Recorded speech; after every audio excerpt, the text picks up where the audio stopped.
up, I want to work in advertising. Be forced to work 10 hours a day. 12 hours a day. 14 hours a day. I want to work like a dog and bust my ass for a $1,500 raise. When I grow up, I want to be an account coordinator. A gopher. Get coffee and donuts. And sit in quiet meetings and contribute absolutely nothing. When I grow up, I want to be a media director. A buyer. A planner. And have my ass kissed by every media rep on the face of the earth. When I grow up, I want to be a creative director. have a big head. Save all the good TV projects for myself. And be washed up by the time I'm 40. When I grow up, I want to be a web designer. A freak. Use terms nobody understands. And convince myself I'm no longer the geek I was in high school. When I grow up, I want to pitch new business. Fill out mindless RFPs. Do lots of spec creative. Not get paid a goddamn dime for any of it. When I grow up, I want to be a copywriter. A hack. An egomaniac. and lay awake at night writing the great American novel that will never get published. When I grow up, I want to be an art director. Wear black clothes. Smoke a lot of dope. And always pout when I don't get my way. When I grow up, I want to be in agency management. Tell people what to do. Get away with having a bad temper. I want to be so far removed from the day-to-day business that I need a crane to pull my bloated head out of my ass. When I grow up, I want to work in accounting. Be a receptionist. Work in HR. And be considered as nothing more than agency overhead. When I grow up, I want to be a production manager. Go on press checks. Become an expert in trash and trinkets. And point the finger somewhere else every time something goes wrong. When I grow up, I want to be an account executive. A kiss up. I want to write off time and lose any hint of a backbone every time I step into a client meeting. When I grow up, I want to own my own agency. Get a corner office. See my name on the door. And have people wonder what I do all day long. When I grow up, I want to be a producer. Have big budgets. No budgets. Pretend I'm Cecil B. DeMille. When I grow up, I want to work in advertising. Win a Clio. A Telly. Be in the One Show. I want to win an Addy and be the envy of all my friends. Advertising and advertising campaigns have been with us for a very long time. The ancient Egyptians used papyrus to make sales messages and wall posters. Commercial messages and political campaign displays have been found in the ruins of Pompeii and in Arabia. Advertising became a major force in capitalist economies in the mid-19th century, based primarily on newspapers and magazines. In the 20th century, advertising grew rapidly with new technologies such as direct mail, radio, television, the internet, and smartphones. Despite or because of its presence, advertising is not an easy term to define. Usually advertising attempts to persuade its audience to purchase a good or a service. But institutional advertising has for a century sought to build corporate reputations without appealing for sales. In the United States, advertising has responded to changing business demands, media technologies, and cultural contexts. Advertisements in colonial America were most frequently announcements of goods on hand, but even in this early period, persuasive appeals accompanied dry descriptions. Benjamin Franklin's Pennsylvania Gazette reached out to readers with new devices like headlines, illustrations, and advertising placed next to editorial material. 18th and 19th century advertisements were not only for consumer goods. One particularly disturbing form of early American advertisements were notices of slave sales or appeals for the capture of escaped slaves. In the 1880s, industries ranging from soap to canned food to cigarettes introduced new production techniques, created standardized products in unheard-of quantities, and sought to find and persuade buyers. National advertising of branded goods emerged in this period in response to profound changes in the business environment. Along with the manufacturers, other businesses also turned to advertising. Large department stores in rapidly growing cities such as Macy's in New York also pioneered new advertising styles. Until about 1920, a majority of the U.S. population lived in the countryside. So for these rural markets, the Sears Roebuck and Montgomery Ward mail-order catalogs offered everything from buttons to kits for building homes. By one commonly used measure, total advertising volume in the United States grew from about $200 million in 1880 to nearly $3 billion in 1920. The Roaring Twenties brought a new affluence to a larger segment of the population, a trend that was accompanied by an underlying anxiety about social acceptance. In the mid-1920s, soap manufacturers and their agencies started a national hygiene campaign to encourage frequent bathing. Advertising giant J. Walter Thompson, which handled Woodbury's and Lux, pioneered a psychological appeal to cleanliness.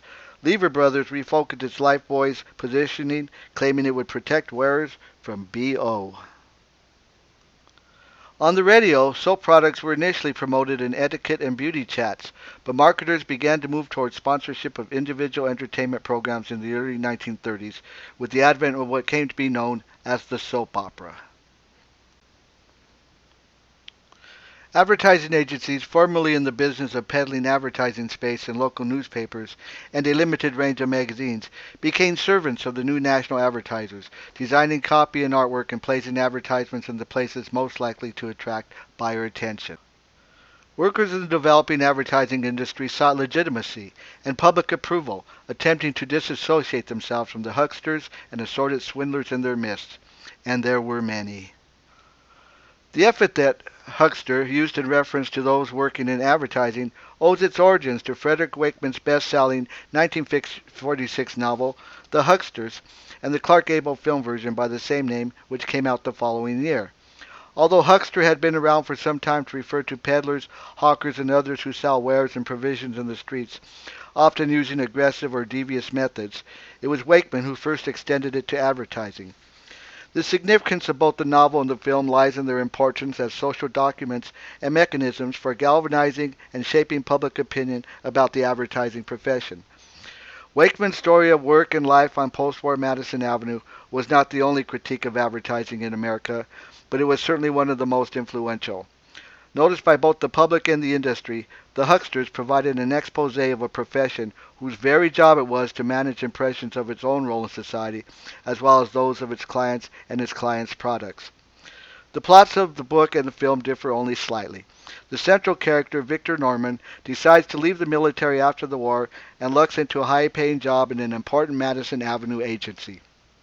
He struggles with the seemingly inevitable conflict between his own sense of moral right and what he is called upon to do in the promotion of his clients' products. In the end, Norman follows his own sense of morality by leaving the world of advertising. As the story unfolds, we are given an eye-opening account of the world of advertising. One clip from this film illustrates Wakeman's severe judgments against the advertising industry. The first is a pivotal scene in which Victor Norman meets the client for whom he will be working. Based on the real-life character of American Tobacco Company President George Washington Hill. This character, Evan Llewellyn Evans, represents the dictatorial, bombastic, and uninformed demands placed on admin by their clients.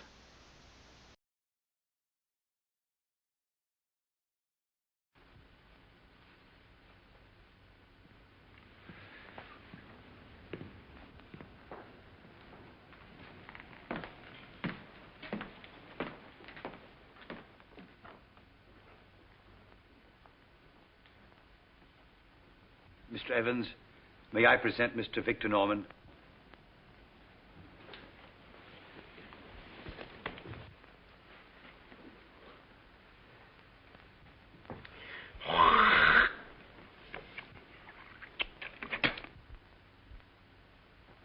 Mr. Victor? Mr. Norman, you've just seen me do a disgusting thing. But you'll always remember what I just did. You see, Mr. Norman, if nobody remembers your brand, you aren't going to sell any soap. Check? Check. You see, Mr. Foreman, you see, Mr. Norman, I've got my own ideas on how to sell. I believe in selling by demonstration. Any other way is all wet. See what I mean? You see, Mr. Foreman, this company gives your agency $10 million a year to spend on advertising. You know why? I'll tell you a secret about the soap business, Mr. Norman. There's absolutely no difference between soaps. Absolutely none, except for perfume and color. Soap is soap. Oh, maybe we have a few manufacturing tricks, but the public don't give a hoot about that. The difference is in selling and advertising. We sell soap twice as fast as our nearest competitor. Why do we outsell them? Because we out-advertise them, right? Right. We out-advertise our competitors, Mr. Norman. There's something remarkable about that. It's this. We spend on an average of $3 million a year less than they do.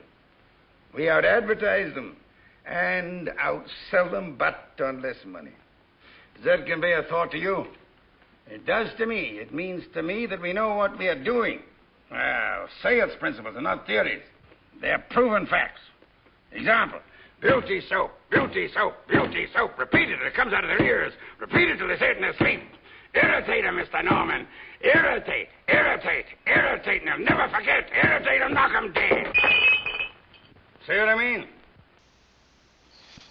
Wakeman's advertising world is dominated by radio. Television was only just making its commercial debut in the late 1940s, and these were unsettling times for advertising and broadcasting. The 1960s were advertising's coming of age, when the industry mastered the language of TV, appropriated the medium photography, and produced work of unprecedented creativity. Influenced by the cultural and social changes of the decade, advertising reflected a trend toward innovation, sophistication, and a growing youth culture. In the U.S., the post-war abundance of the 1950s continued into the early 60s, providing a profusion of mass-produced goods for eager consumers who enjoyed more leisure time and greater disposable income than any previous generation. Advertising provided the information and incentive to keep consumption at an all-time high, but it was perhaps best known during this decade for its creative revolution, in which traditional styles and formats were discarded in favor of the new advertising, characterized as irreverent, humorous, self-deprecating, ironic, and resonant. Notable campaigns during the decade were characterized by catchy slogans such as Avis's "We Try Harder," Esso's "Put a Tiger in Your Tank," Foster Grant's "Who's That Behind Those Famous Foster Grants," and who can forget Alka-Seltzer's most famous catchphrase, "Plop, plop, fizz, fizz," jingle, and the "I can't believe I ate the whole thing."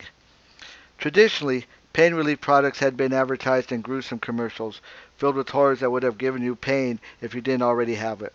People ran around groaning, clutching their heads and stomachs. Men and women crawled into corners and shrieked, "Pain, pain, pain," at television viewers who immediately turned off their sets. While the creative minds of the Jack Tinker and Partners advertising think tank solved the problem by coming up with the different reasons for people to take Alka-Seltzer and fashioned a series of 16 completely different commercials, each entertaining and stylish, and each giving you a different reason to take Alka-Seltzer. You worked too hard, you ate too much, the cheesecake made you greedy. Let your aching head and stomach hear this message from old Speedy.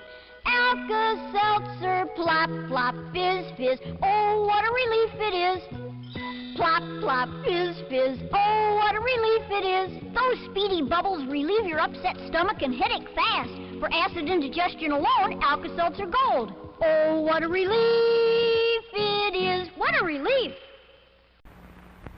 I can't believe I ate that whole thing. You ate it, Ralph. I can't believe I ate that whole thing. No, Ralph, I ate it. I can't believe I ate that whole thing. Take two Alka-Seltzer.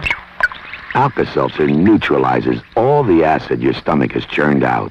For your upset stomach and headache, take Alka-Seltzer and feel better fast. Did you drink your Alka-Seltzer? The whole thing. More recently, we have seen ads which use edginess or dark humor to get attention.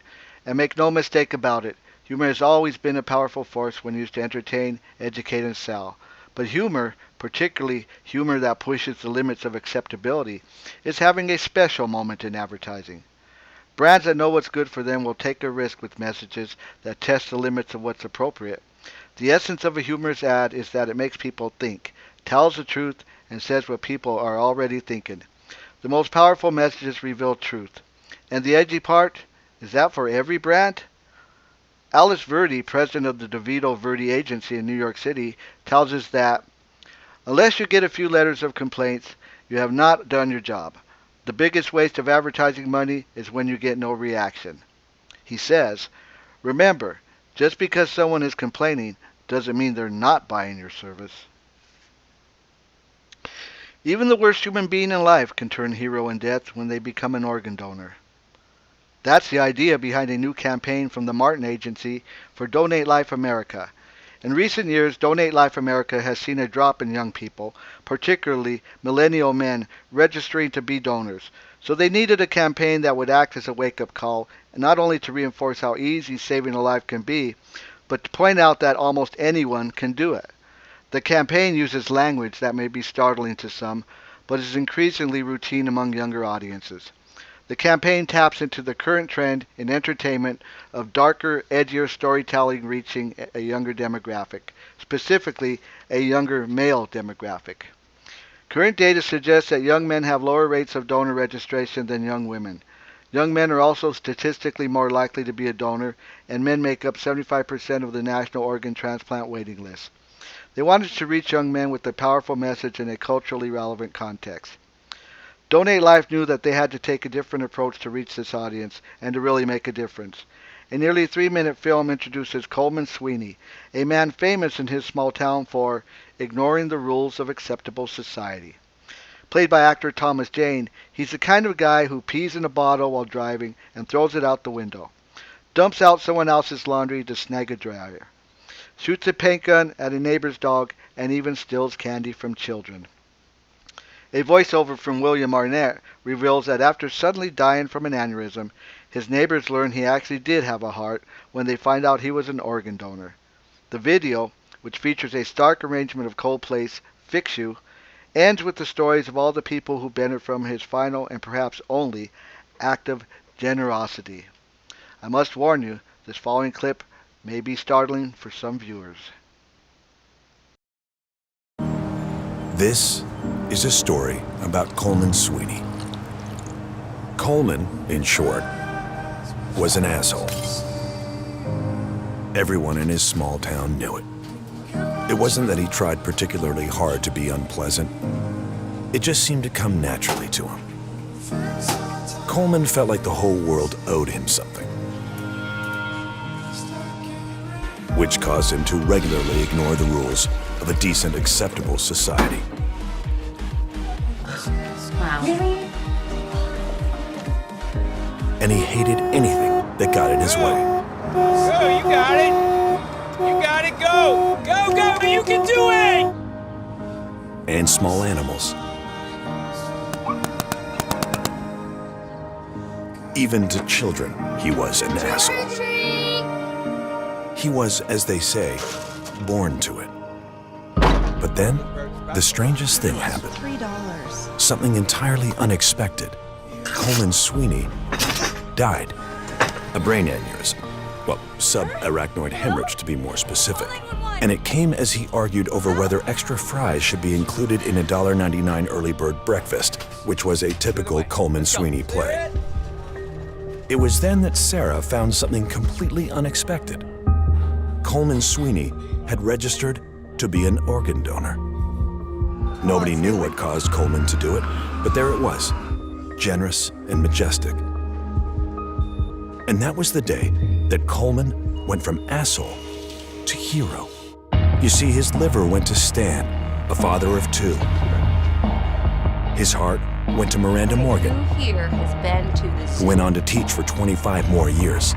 And his tendons went to Staff Sergeant Donahue, who was able to walk again and would never need to be pushed across the street by his physical therapist. And in a moment of small world irony, his corneas went to his 82-year-old next-door neighbor so that she could finally see the crap that her dog made in the side yard and pick it up.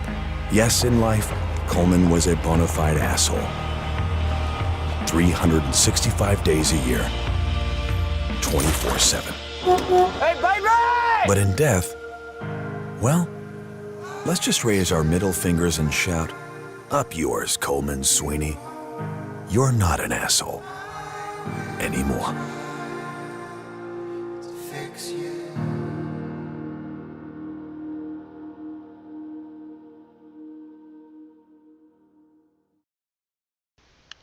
So then, what does the advertising campaign of the future look like? It's an intriguing question, and the truth is, nobody knows what the campaigns of the future will look like. We can only imagine the technologies and capabilities that will be available and accessible for agencies, brands, and publishers in targeting viewers and consumers. Usage across media continues to shift from traditional outlets to new, more targeted channels, and as a result, brands have to start thinking about how their campaigns engage viewers, not only emotionally, but also through action, interaction, and ultimately intent. This is a no-brainer. I honestly do believe that the industry will be fueled by interactive on-demand experiences that for the most part, consumers will be able to choose when, where, and how to engage. The real question is, how long will it take before we get there?